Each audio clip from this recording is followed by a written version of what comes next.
What's up, world? Your boy Trey Retro underscore GT, and we're back for another episode of the G.Taylor Show. Hope that you had a great Memorial Day weekend, safe Memorial Day weekend. Everything's been smooth for you. I have a special guest in the building, one of my friends, former and colleague, do a lot of great business and work together, man. And so we're going to dive in a lot about, business practices, self-care practices, and things of that nature. But Antaysia Thomas, LCSW, owner of Youth Life Services, is here with me in this space. What's going on? How you doing? I am doing good. I'm excited about our conversation for today. Yeah, absolutely, absolutely. I think it's gonna be a good time. Now, we always have discussions back and forth about self care. If you haven't followed Tasia be moving around. I'm gonna start calling her Carmen San Diego, but she do travel a lot, right?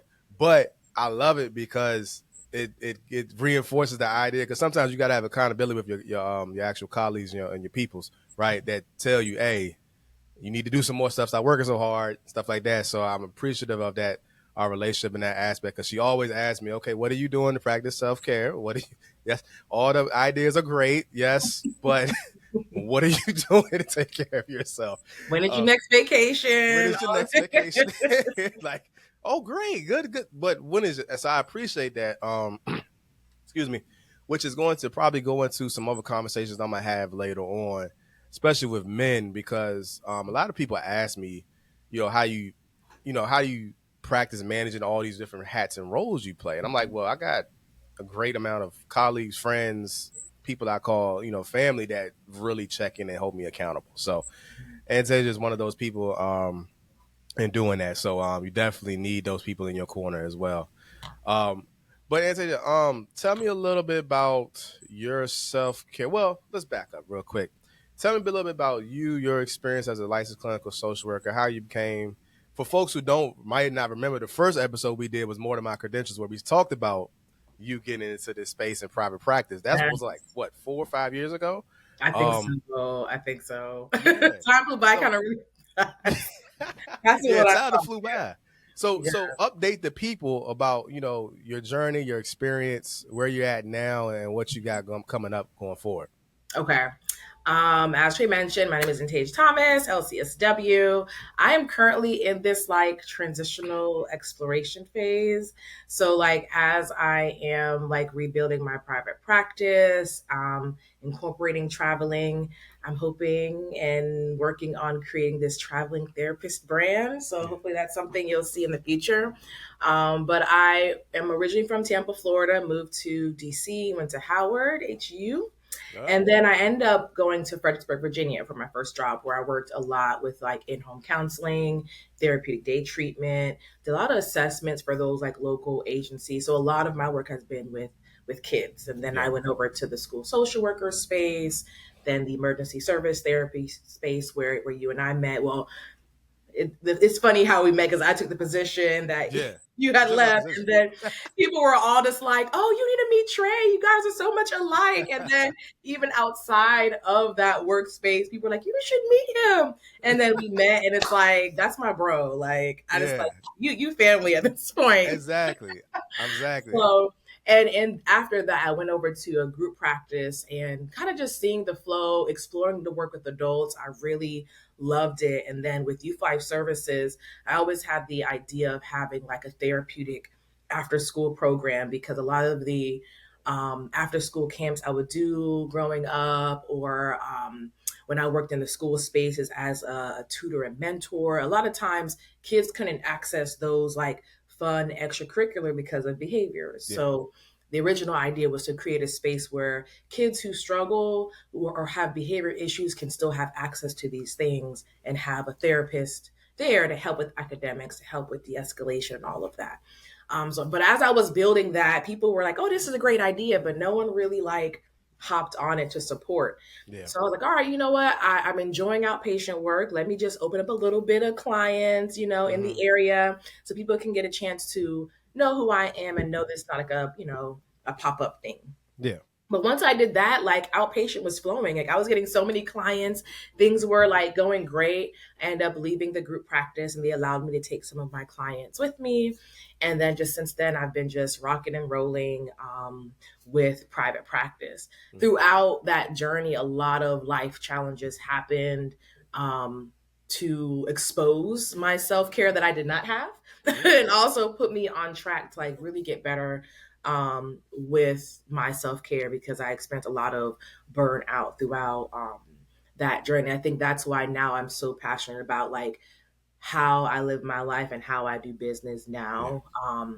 I did venture into the government, but with everything going on, I decided to come back into my practice full time. So now I'm just rebranding, reshaping, um, changing up the clientele that I'm focused on right now, and just adding things to my practice to really expand the work with clients, but more so how do I help other providers to kind of get on the bandwagon of Yeah. self-care? Like, because Yeah. the reality I tell like all of my clinicians that I was a supervisor for, like, we are kind of the intervention. Like we like our approach, how we do things, how we model things. Like we can know all the things in the books, have all the hours, can pass all the tests.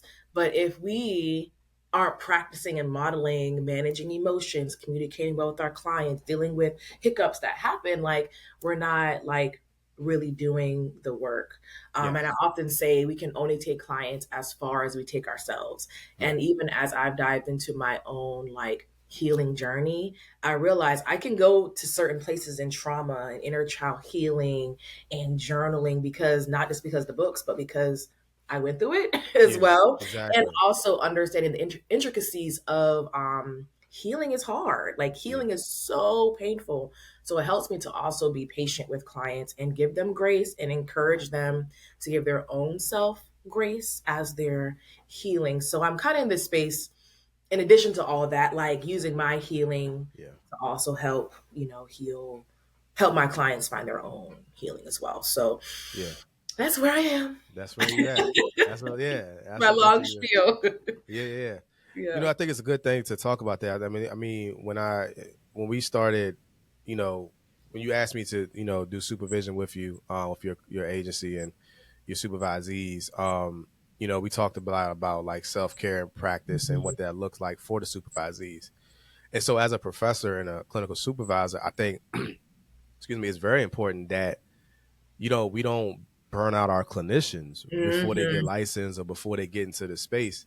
Right. And I always say that the practices, I was just telling my supervisor before we got on, like what you put in practice now, right, is going to Yeah. help, establish that behavior going forward once you get into private practice or, Yeah. license and things like that. And honestly, as you were talking, I was like, man, maybe this really, it shouldn't be on the back end Right. of Right. social work practice. It should be on the beginning half of, of generous practice at this point. You know what I'm saying? Right. But Right. for some reason, we have, touted social work as this, oh, well, it's your stripes and that's what you have to go through to be able Yeah. to survive Yeah. social work. And that's not fair because that Yeah. it's a lot of work. It's a lot of work. It's not easy at all. Mhm. And then people Um, leave the profession, yeah, and it's from academia to career because I can think about my experience where working, yeah, internship, yeah, plus a full-time student. It's yeah, like yeah, there is hustle and stress in that. yeah, And like you mentioned, how you start, kind of how you finish or how you maintain. It's like then I brought that hustle stress into my into it. career, trying to bust out all these hours. And then because the pay is low, my Yeah, first job, I was in three different departments and it was a certain amount of women because we were trying to pay our bills at the same time. mhm. I remember my salary when I graduated. How much was it? I think it was it 30,000? I think it was 30,000. Mhm. Yeah. Post MSW. Yes, 30. Let's give some grace. I think let's say 40. Let's round up. Okay. But Wow. I had to work TDT, which was in the in-school program. Once I got into that program, that really helped me to like have consistent money. But in-home was fee for service and the assessments were fee for service. So it's like a lot of the work you're doing at a high level, people aren't paying. And it's creating, my point in saying is creating that burnout because often I worked a school program, did in home or assessments. And then depending on what assessment I did, I had to have that report due by midnight. And then Yeah. I'm getting up the next day at 7 a.m. to Yeah. work so it's like the Yeah. culture of Social workers, mental health professionals is burnout, but we're also helping people in the most vulnerable, Yeah. chaotic space of their life. So why, like you said, why not in the front and think about, are you sleeping? Are you eating? Are we paying you well enough so you're not working between three programs or two jobs to keep a roof over your head, you know? Yeah. So I feel like as supervisors and as leaders in the field, we can start changing that, you Yeah. know? And obviously our resources limited as we're like, you Yeah. know, starting that change, but just being a part of this shifting that dynamic, you know, Yeah. because That it's not fair. it's not. It is one of those conversations where, you know, I've had in my group chat with, you know, a variety of different social workers in there, you know, from school, political, clinical, you know, professors, all that. And we talk about, you know, the pay equity piece, which leads to Mm, burnout. Like research shows that, you know, yeah, autonomy and scheduling, you know, upper mobility, high caseload, and then also pay equity as far as making sure I'm getting paid my worth. And of course, we understand that social workers, we're never going to get paid the amount of money that it right, costs for the actually. work that we do. We understand that, right? Mm, But there's an element that's like, well, I still would like to get paid the value based upon this, you know, 6, 7 year degree, you know, yeah. bachelor's, master's, and license that fits that. And my guy, you know, my guy Jabri, shout out to Jabri. He works for NASW, Hmm. and he was like, man, you know, the thing about it is that, you know, we gotta figure out this hustle mentality because social workers shouldn't be working 3 to 4, you know, gigs at a time to make ends Yeah, meet. Like, what happens with the one yeah, source of income yeah. fits the bill for everything? And I was like, yo, and that kind of redirected some of my hustle mentality as well. Mm, Started asking the question, okay, what does it look like to only have one thing that you yeah, do that covers everything, and maybe a second thing, not just yeah, 1, 2, 3, 4. And that I have been wrestling with that for quite some time. So I wanted to ask you, what do you feel like self care means to you? How do you define it, and yeah. what does it look like? Before I answer that question, something I wanted to add to what you're saying, which I've learned is also a lot of times social workers who get into the field, like we have our own traumas, Yeah, you know, our own, and we're using it in a good way, right? Like we've gone through some stuff, we've seen some stuff in childhood, and we're like, we want to do better, we want to help a family member, blah, blah, blah. yeah, But I think on the, I guess, the shadow side or the other side of that coin, sometimes we're also addicted to the chaos. yeah. We're addicted to the hustle because we had to hustle and grind to survive Mm-hmm. our Mm-hmm. traumas. Mm-hmm. And as I've gone through and continue to go through my own healing, as I'm breaking up with chaos, Mm-hmm. as I'm breaking up with hustle culture, as I'm breaking up with having a hyper vigilant, hyper independent nervous system, Yeah, it makes it easier to be like, why am I working three yeah, jobs? You yeah. know, like I don't need this chaos to feel alive, you know, anymore, or feel a sense of purpose or belonging or that I'm doing Right. something, you know. So again, our own healing can also inform our practice so Mm-hmm. we can have a sustainable career in the field of social work because I believe it's a great field, but we just need to create a more healing relationship Yes. or a healed Which. relationship with the work that we do because a lot of us, pretty much a lot of my colleagues were all type A, been through some trauma and Mm-hmm. trying to make the world a better place, you Yeah. know. Yeah. And we got Yeah. to start with our own internal world first. And that's consuming sometimes because, like I said, and that's why we say, you know, a lot of therapists say, you know, go to therapy first, right? You Therapy. know what I'm saying? Like that's one of the reasons why before I even started my private practice, I went to therapy, right, to work on some of the stuff that I have dealt with that I knew I should have went in Yeah. years ago, but didn't do it. You know what I'm saying? But and just really to prepare myself to work with folks' deepest, darkest secrets, right? Like I got all the interventions and all the theories and I got the L's and all that stuff like that, but that don't mean I'm prepared to Right. work with people's deepest, darkest secrets sometimes. You know what Yeah. I'm saying? Own space. Yeah. Yeah. So I definitely agree with that. But the self care piece, what does that mean to you? How do you define it? What does it look like? I feel like self care is really just taking the time to nurture, support yourself, give yourself meet your own needs. It's like the Maslow's hierarchy of need, right? Like before Right. we can, in this sense, self-actualize in the sense of like being our best self, not just at work, but in our personal lives, in our relationships. It's like, did you sleep last night? Did you Yeah. take a shower today? Yeah. Did you eat breakfast? Do you feel a sense of emotional safety and security in your world? You know, are you living and enjoying your life? Like all that is so important just to who we are as people and how we can show up in the world. So self-care to me is just like nurturing those parts of yourself, you know, Hmm. tending to the parts of yourself, giving yourself what you need. So that way when you're giving to other people, I'm not pouring, you know, it's a the saying we all know. I'm not pouring Cliche. from an empty cup, but Yeah. I'm giving from an overflow. I'm not giving from scarcity. I'm not giving from rush and angst. And granted, that happens in life. But if it's Yeah. all the time, what are we Yeah. truly giving to our clients if we're not giving from the overflow?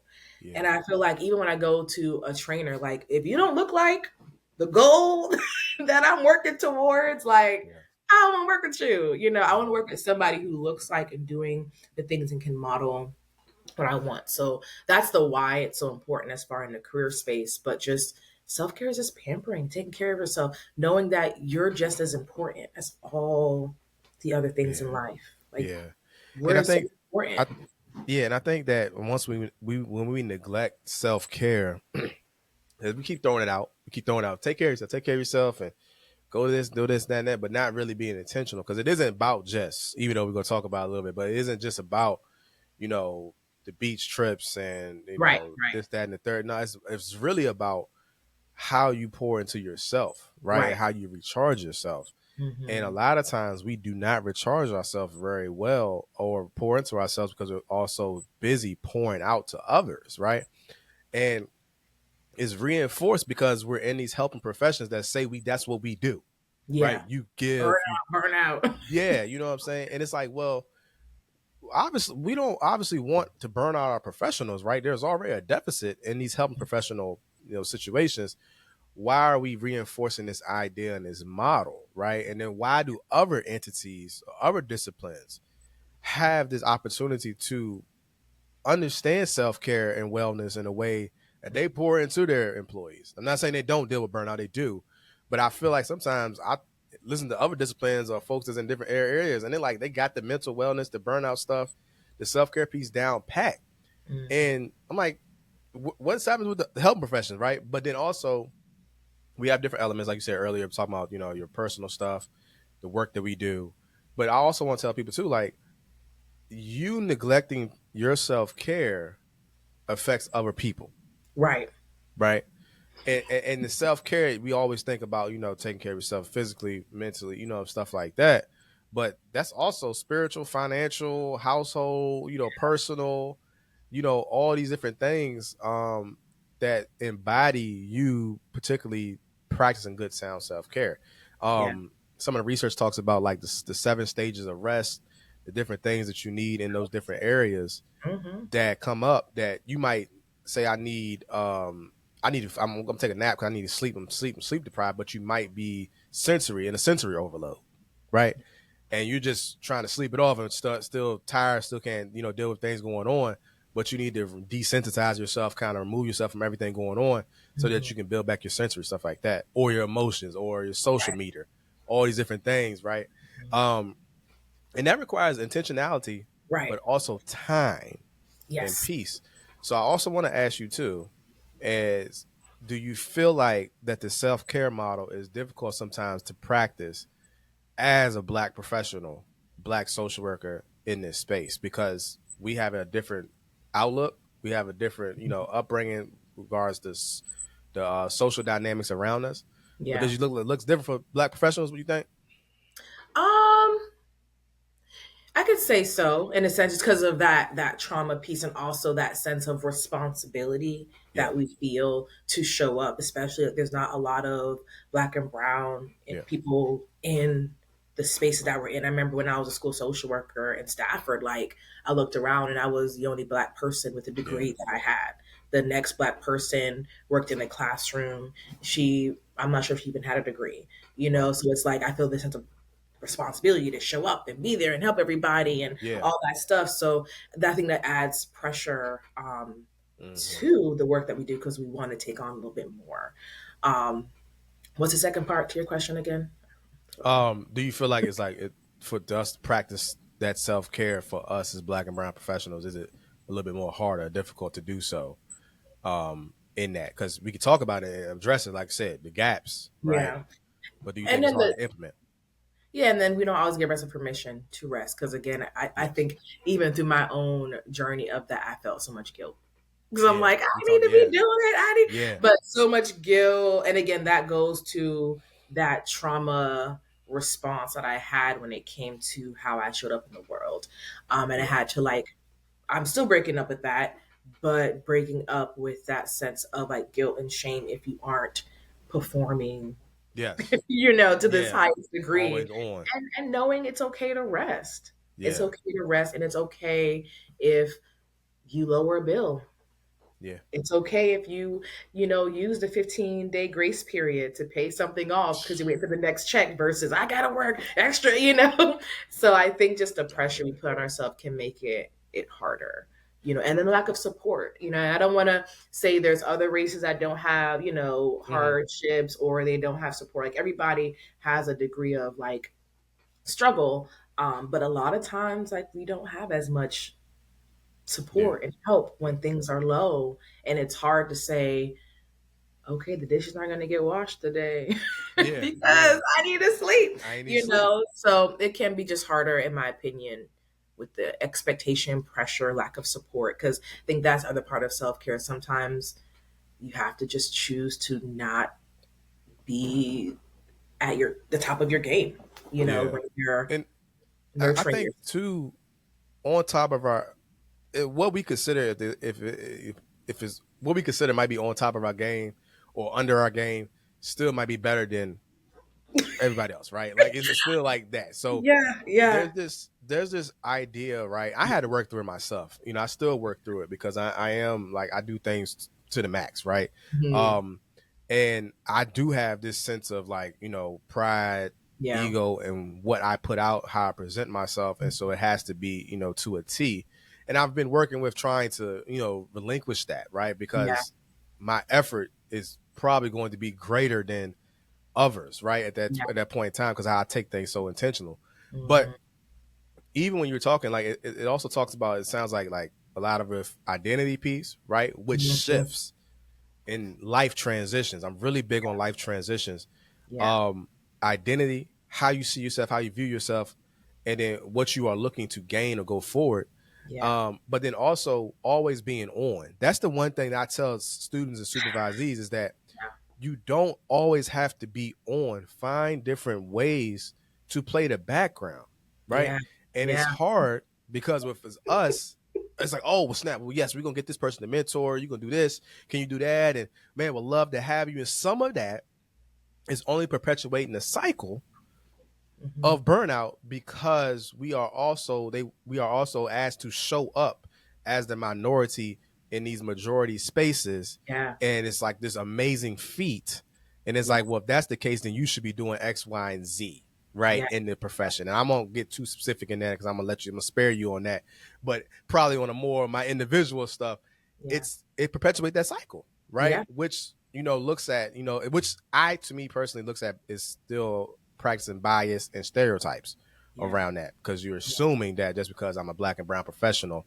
I fit the need for this Black and brown needs, especially if right, you who are also under these same code of ethics right, have the responsibility to do as well. right, And so yeah, so I also say telling folks like all right, you don't have to be the one in the front all the time, but I think for this individualistic society, we have created that you have to be the one in the front. You got to be the boss. You got to be the CEO. You got to be yeah, the one calling the shots. If you're not that, then you're you're not, not respected.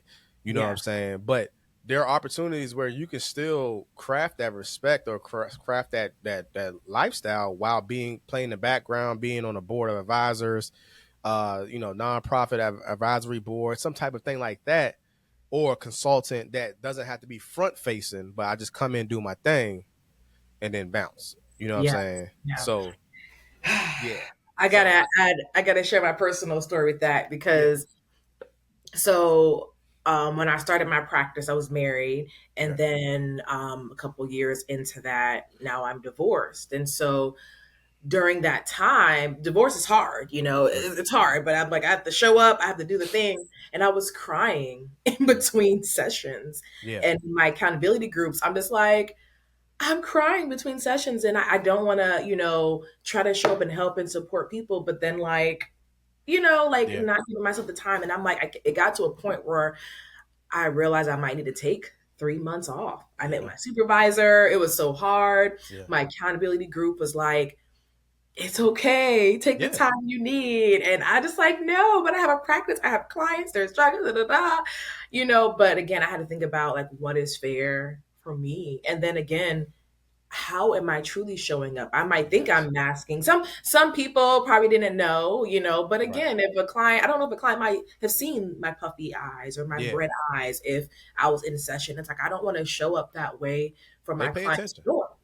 nor do I want to kind of put myself through that. I don't have to suffer Yeah. to be successful. And Right. so I took the 3 months off, and I worked in the background, Yeah. running my business, supervising. That was, I guess not client facing, but people facing still. But I feel like when you're supervising, it's a different Hmm. capacity. It's not as on as No. when you're with No. with Right. clients. Um, and I remember like I was talking to my therapist, like, I just feel like I'm just not at the highest level I can operate. And she was like, just be depressed if you need to be depressed and be where you're at. And she even told me, you're actually still doing great. Yeah. And I took 3 months off, and by the end of the year, my business still made six figures, even Wow. with me not working for 3 months. And I was Right. like, things worked out. And I think Yeah. that's the part I share that story to add, like, sometimes we think my business is going to fail, things aren't going to work out if I take this time, and we look up and it's like, oh, Wasn't that big of a deal? it wasn't that big of a deal. Yeah. Even my supervisor, I was talking to her and I was like, oh my God, should I take 3 months off? I don't want to neglect my clients, and I don't want to contribute to their own abandonment. Yeah. And she even said, like, people take off 3 months all the time just for vacation. Right. Right. But in my mind, it was like, no, like, I have to be on all the time, Yes. perform, support, show up. Um, but in the end, Yeah. life kept going, business kept going. Some When I resumed providing therapy, some clients were fine and resumed, and some didn't. But business is still successful. And I Right. just think like we create this idea of, if I stop, the world is going to crumble. And the reality is like it won't. And I came back from that, 3 month halfway sabbatical better. Yeah. Because it's I'm not needed. crying between sessions. I'm not feeling Right. emotionally overwhelmed. I'm not having to double down on, I'm just giving myself ease, Yeah. and again, life goes on, business goes on if you take time for Yeah. yourself. And that's part of our ethical duty as well, because it's part of our code of ethics as well around that. If like you're dealing with Mhm. personal matters, right? And making sure that, you know what I'm saying, you're practicing in the manner that is, because when you show up to folks, when clients show up too, they want to get your 100% best self. You might not have it all the time, but that's where personal matters can kind of intertwine. Yeah. And it's hard because we don't want to leave our clients hanging. Right. Right. We don't want to do that. But again, like you said, like when you said, like, I don't know if they were seeing me puffy eyed. I'll be honest with you, one of my clients seen I was sleep deprived, but I was in the middle of, Mm, I just had my second child, my son. And so I was, juggling that, and I took the time off. But I really got to that point where I had to move my private practice on, because, the things that I was practicing or telling my clients to practice, I wasn't practicing personally.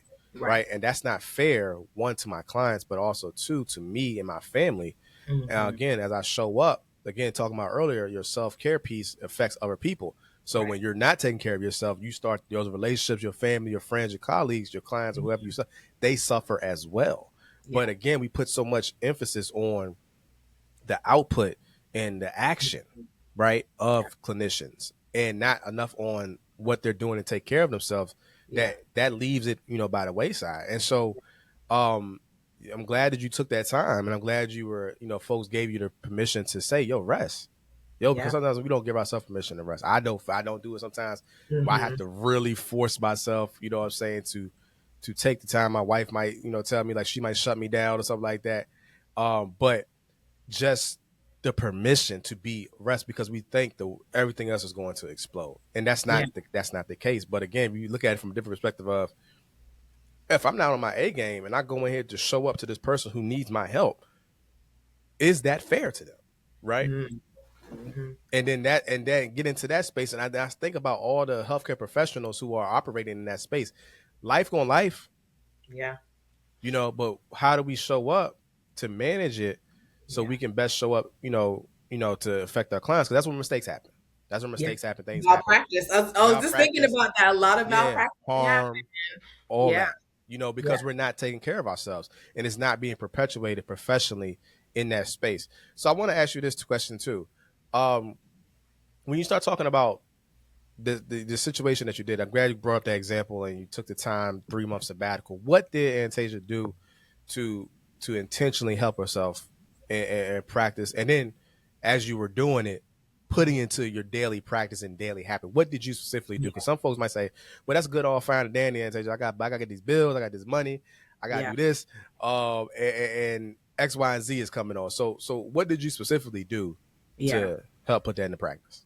And I am single, so I don't have kids and all these Right. things to like prioritize, so some of what I say might not match for those people who have other people to be responsible for. But Right. I downsized where I lived. I Yeah. did co-living, Mm-hmm. for a while. So that way I didn't have the overhead of a full apartment and utilities, Yeah. because I realized if I took this time off, what did that mean for my personal finances? So Mm-hmm. that meant downsizing for a season, whether rooming, co-living, whatever the case may be. And then during that time, Mm-hmm. going to therapy, having those hard conversations. I would say today I'm implementing a lot more of the coping skills, but at that time, um, continuing to move my body, Yeah. giving myself permission, like if laundry isn't done, if the dishes aren't washed, that's okay. Yeah. If I need, because I don't have any family in the area. When I was I was between Virginia and Baltimore and DC, figuring out where I was going to land. But if that meant door dashing groceries, Mm-hmm. doing a meal subscription, if I don't have the energy to cook, I think learning to delegate those tasks and not feeling ashamed, Yeah. not like, oh, I'm an adult, I'm supposed to. No, maybe, for a month I need to get a meal subscription and I pop it in the microwave. Still Yeah. make sure I have all the things I need, and moving my body, spending time with friends and laughing and journaling and meditating and laying in bed. Yeah. As simple as that sounds, Yeah. I felt so heavy physically, and also giving myself grace if I Mm-hmm. gained weight. Mm-hmm. Just like kind of allowing myself to be without judgment. And Ooh, yeah. then allowing, as the years went on, kind of like in hindsight, I realized how different pieces of my life was being healed throughout that journey. Yeah. And so there was a Which time where, time? yeah, so over time I noticed, okay, the weight that my body had to carry because of where I was at, okay, I lost 20 pounds, so my physical self-care Wow. started healing, my financial started healing, my spiritual. Each year I would say 2 areas of my life I saw grow and maintain to a point now I'm like, okay, I feel like there's a lot of social and financial healing that's still going on. So yeah, giving grace, Wow. lowering bills, Wow. delegating, you know, having plans. Yeah. I love plans. Yeah. I love me some plans. So it's like, all right, like I'm gonna go to a winery with some friends, or go and look at the water, or go out to eat, or go to a festival. Like still realize there's life outside of your profession and your routine. And honestly, I found through traveling I realized like, oh, life keeps going. Yeah. I think sometimes we get so caught up in our stressors or whatever we're going through, we think, oh, this is all. When we open up that worldview, we realize, okay, I'm never really stuck. I'm never really, held back. There's Yeah. always stuff going on. Yeah. And I noticed too, like when I took that time off, or just even being in private practice and going out to a coffee shop, like it's filled. Like people are living their life. It made me realize, like, why am I sitting here? Mm-hmm. I remember when I first started, I was seeing like maybe 9 clients back to back, and then I went Mm-hmm. down to 5. And I'm like, man, people are working during the day. And I realized people are out here having sandwiches. They're having happy hour. They're in coffee shops. They're at the gym. The gym is packed out at Yeah. like 9 o'clock, 11. And so it also opened up my perspective to realize like people are living their life. Like work isn't the end all be all. Um, Yeah.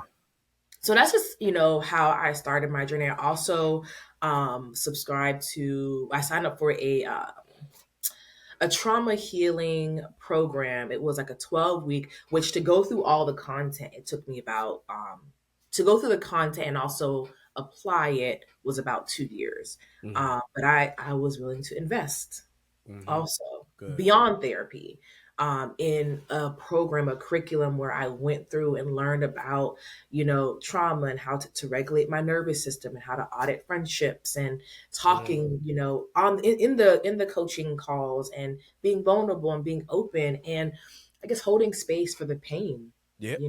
of whatever. And at that time that was, divorce, but that could be anything in life, Anything. Wow. losses, other transitions, your identity being challenged and you shifting who you are. There's a lot of pain that happens. And I think just also learning to hold that. Wow. Wow. Holding space for the pain, Yeah. because that's powerful, because Hmm. oftentimes we just want, as soon as something happens, we want to find a solution for it, Yeah. right? Instead of, well, let's hold space for why you're tired, why you're upset, why are you going through this pain, what is there. And Yeah. so this, you also spoke to, this is an ongoing journey, this Yep. takes time, and it's intentional, right? And then also, obviously, going beyond just therapy, but pouring into your other aspects of your life that needed to Hmm. be addressed as well. So some folks will say, well, you got to go to therapy, just go to therapy, go to therapy. But they're like, I might not need therapy right now, or I might only need therapy to deal with this emotional and mental side, but I might need a mentorship. I might need accountability group. I might need something specific for social, relationship or Yeah. business, what I'm saying, something that feeds and pour into me in that space. Yeah. And you have to take audit of that all the time, because Yep. seasons change, right? And Hmm. so even with, when I'm hearing that, I'm like, man, like, this is not just, this is very intentional journey, but Hmm. it's also tapping into every aspect of your life. Right. And realistically, the professional side was, it is going to be what it's going to be, because you already got everything. So Yeah. we need to address these other things so the professional side can still elevate. But I Yeah. didn't hear anything about professional, you know, aspects in that. You probably did, but it wasn't as, I would say, in detail as the other areas of your life. And I'm not just saying Hmm. that you might need professional support, right? Yeah. That's a possibility to do that as well. But a lot of times these other areas of our life Yeah. do affect our professional. As much as Right. we try to keep them separate, they It do intertwine. And why do they intertwine? Because that's life. And it and also, we show up in these spaces. All of us show up exactly, as a professional. So exactly, it's like to be like, oh, I want to be a great professional person, but I'm not nurturing my physical. yeah, I'm not nurturing my friendships. How can you actually talk to a client about building healthy relationships and mm-hmm, communication when mm-hmm, you ain't, yeah. That's, you yeah. know? It's twofold, right? In that space, Yeah. and it's like, when you're, again, intentionality, right, and Mhm. practicing that and practicing what you preach, but at the same time, like, it's life going life. And Yeah. that's why I say, when I'm having conversations about, stress management or how we support employees in the workplace, it's like, well, can I bring my whole self in this to this workplace? Mhm. Because to say I'm gonna clip it as soon as I walk through the door, you're supposed to, but let's be honest, life happens again, like we said, Yeah. and it's hard to shut that off, right? And it's hard to be a robot in these spaces. We don't want people to be robots in those Right. spaces. Right. So that's amazing. That's amazing. We could probably spend hours back on that piece that you just Yeah. made around that.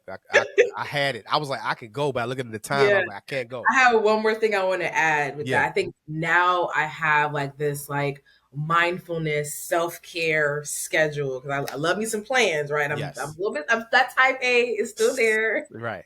Right. So I have like my routine that I lay out in the morning. And now that I'm full time back in private practice, I saw it on somebody's Instagram though too. I'm like, oh, she takes 30-minute breaks between her sessions.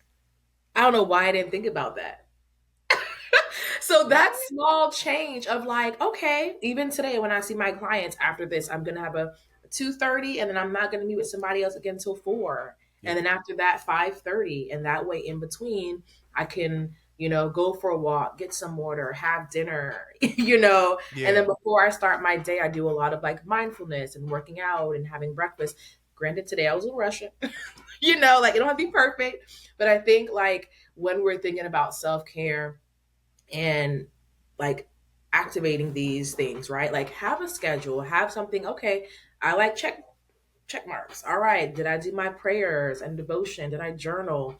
I've incorporated a lot of sage, right? Like did I sage if I'm feeling a little bit heavier emotionally? Did I talk to a friend today and laughed? Did I get some sun? Yeah. Am I managing breaks between the work that I am doing? Am I doing things that fill me up? Am I resting before I Yeah. go into my evening? Do I have groups that I enjoy? Like, in DC, I have the run crew that Right. I run with, and I'm a part of planning, some of those things. Or, is there a girlfriend, that I can make plans with to see throughout the week? And so being able to have a schedule and a routine where it's like, even if you're off for that week or that day, your baseline is this self-care mindfulness schedule that you're Yeah. on. And again, that's the intentionality. I know some people get overwhelmed with planning, but time is like money. If you don't watch it, it's going to be gone. Yeah. And then it's like, oh man, 10 years passed and I'm burnt out and I never traveled before. It's like, no, we have to schedule it. Yeah. We got to schedule So it. that's And my that, that's my tip for the listeners. Like yeah. have a schedule. It don't have to be as routine hour for hour, but maybe morning, this is what I do. Afternoon, this is what I do. Evening, this is what I do. Um, I've yeah.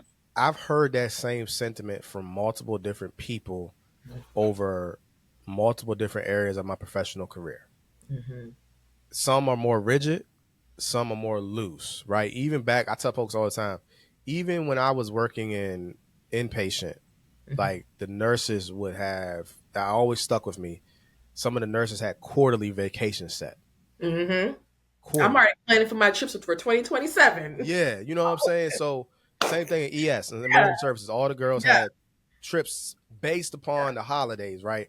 Yeah. Um, and one of my guys, my mentors, Paul Bashay Williams, he was like, he been OG in the game. He been in private practice 20 something years, right? But he was like, I was in private practice. I was having conversations about shoot, man. I was like, man, I don't know if I want to, take the month of December off or take the last 2-3 weeks off. I don't know how I'm gonna do it. And he was like, man, you ain't gonna be able to do it until you do it. Just do it, right? Because then everybody will adjust. And I was like, man, nah. But he was like, nah, just you're not gonna be able to do it until you just do it and just do it. Yeah. And And the that bills will was still helpful. get paid. The bills will get paid. Bees get paid somehow, and they always do. Bless the Lord. You know what I'm saying? Figure something out. Hallelujah. But I think folks be like, well, I don't got enough time. I don't got enough time. You do got enough No time. time, but it's like, are you being intentional with it, right? Like we always have enough time, per se. I'm not saying everybody because different demographics they don't, and that's one of the reasons where some of the systemic issues comes in. I want to give grace to that as well. Some Yeah. folks don't have the time to do said this thing. This is a luxury and a benefit, but speaks to systemic issues, right, that are out there. Um, but with that being said, right, if you are putting that into action, right, planning for it, taking the time to be loose with it, giving yourself grace. Shoot, I might have something planned for the whole day. I'm finna do this podcast. I'm finna work on this and work on that. And I might wake up that morning and say, shoot, have my coffee, eat breakfast, take my vitamins, do my prayers and whatever. And I might say, I ain't got it today. Yeah. And We finna do it. sit on this couch. You know Mm-hmm. what I'm saying? Like I was telling my mans last week was working. I said, man, I had stuff to do today. I've always got something to do, but it depends on if I give it energy that day, if I'm gonna do it or not. You know what I'm Yeah. saying? Because I gotta listen to my body, and my body's saying no, Trey, chill, or my body said, yeah, we can go, then go. But you know what I'm Yeah. saying? But I know it's really difficult for folks to be intentional with what their body and mind is saying once Yeah. they're getting pushed about um, being told that they should be producing at this high clip. Yeah. And that's tough. I get it. So that's where I think we want to make sure that we're practicing better in that aspect and understanding that. So real quick before we go, I want to I have make one more. sure. Can I make a comment to that before we move on to the next question? Yeah, I think if we don't make time, our body's going to make time, for either sure. through the illnesses or this thing about human behavior. When we're under stress and we don't nurture ourselves, we can act out. Yeah, Right. And so the time it's going to take to act out or to get sick or to yeah, whatever, you yeah. know, maladaptive way that your body's going to adjust to the stress, why not connect with your highest self, connect with that adult you and say, I'm going to plan it. Because if not, like I just noticed, your body is going to plan it out for you. Your body, You're going to start snacking on things. You're going to yes. start doing things and you're going to start feeling sick. You're going to, neglect this, neglect that. And then what happens? Your body will plan it You for will you. You shut don't it. have to plan it. Your body will do it. And Yeah. I've tried and true. I can speak to that every time. Like your Yeah. body will. I tell people you don't have to choose rest if you don't want to right now. Don't worry. Your body do it. And you're gonna Hmm. like it. It's gonna be ready at an opportune time, right? Right. You know what I'm saying? A time where you ain't gonna like it, where you might be on the verge of something. Everything good. You about to get this new contract, and your body says, "Yeah, shut it down," because you ain't Yeah. do it. So, Yeah.